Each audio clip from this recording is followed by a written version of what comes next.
At ayun na nga, meron pala akong nakalimutan. um, Sandali. Pakita ko lang to. Ayan. So, ito mga nakapost kanina sa group, hindi ko na napapakita yung pangalan nila. Ayan. Huwag kayong magpapaloko sa ganito. Ayan. Na may resibo daw na binili sa Converse, sa China or kung saan man. Kahit itong mga receipt na ito, fake to. Hindi yan totoo. Hindi totoo yung mga yan. So, ito nakabili siya ng Converse All-Star. Tapos may mga resibo ko, no. OEM lang to, hindi siya original. Pero katulad nga nung sinabi kanina, good quality pa rin yan. Okay naman. Tsaka kung mura lang naman, di ba? More than half yung presyo. Tingin pa tayo ng iba. Ipa-part 2 ko na lang to. Ayoko talaga mag-edit ng video. Ayan, eto nagpapa-legit check din siya. Dun sa group. Ayan, nakalagay millimeter. So, kapag ganyan, red flag, OEM yan. Yan. Sorry, lumabas yung pangalan. Ano pa?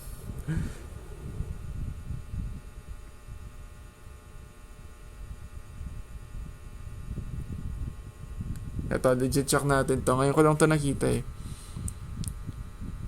Ito mukhang off. Katulad nung sinabi ko kanina, ang layo nung pagitan, nung unang eyelet doon sa toe cap. Ang layo masyado. Check natin. Ayan. So, ayan. Kung mapapansin niyo, pinapakita nila palagi yung sa loob. Which is, sabi ko nga, hindi siya matibay na basehan. Kasi nga, kahit OEM, tulad nito, no, kulay blue pa rin yung loob niyan. So, hindi yan basehan.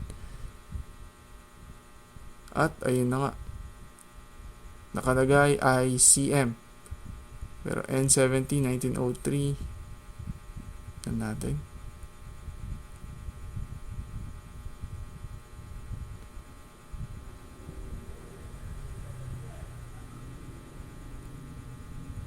Mukha siyang off. Pati yung laces niya. Ayan. So, based dito sa dito sa size tag, mukha siyang original.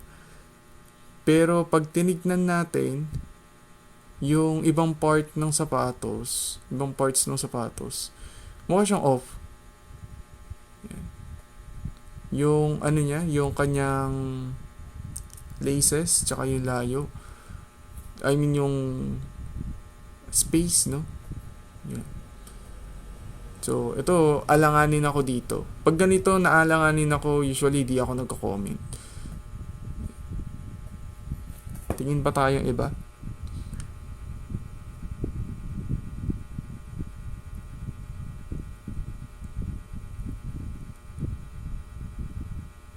Ito, nagpapa-legit check. Ito usually kapag yung kulay ay hindi siya yung mga classic. Kadalasan, no? Ano naman siya? Ayan, katulad nito. Ito legit, legit yan. Ayan. Nga pala napansin ko rin dun sa mga bumibili ng Runstar Hike na OEM or kung di kayo sure kung OEM o original yung nabili ninyo. Ang alam ko, yung mga unang version ng Runstar Hike, yung loob niya ay ganito yung lining. Yan. Ganito lang yung lining niya. And then, dun sa mga parang mas bago, ganito na. Parang foamy to eh. Medyo malambot na lining. So, di ko sure kung kailan nila pinalitan yun or anong exacting model. So, di ako sure masyado doon. Pero ayun, pansin ko yung mga OEM, ganun pa rin yung lining nila, ganito pa rin.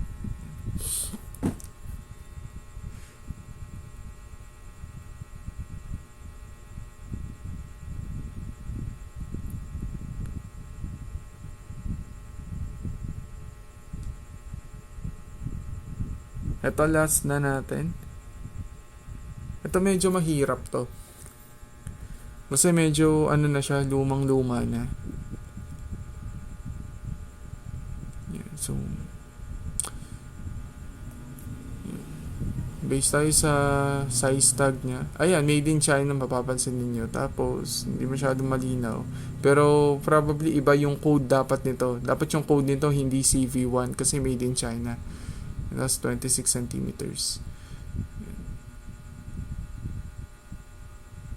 So, ayan. May mga tao, pansin ko may mga tao na bumibili pa rin ng mga ganitong shoes or nagbebenta pa rin ng mga shoes na kahit na sobrang luma na. No? Actually, ito parang ilang suot mo na lang dito, masasira na rin to. So, depende lang talaga sa tao. May mga Converse user kasi na gusto nila kapag luma yung Converse nila, parang mas maangas daw. Ako naman hindi. Ayoko nang marumi yung sapatos ko. Ayoko nung mukha siyang luma o mukha siyang marumi na, alam mo yun, para kang galing sa putikan.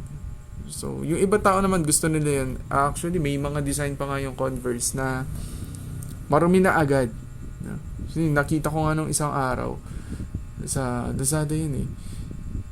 Marumi na agad yung design nila. So, ayun. Siguro parang sa mga fan talaga ng Converse.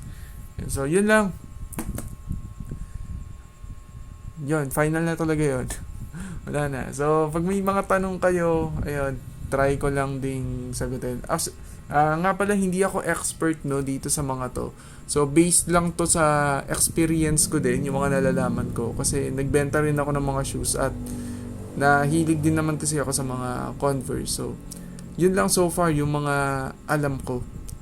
So, hindi ako expert, sabi ko nga. No, pwedeng may mga mali rin ako minsan. Pero sabi nga, kapag hindi ako sure, di naman ako nagko-comment.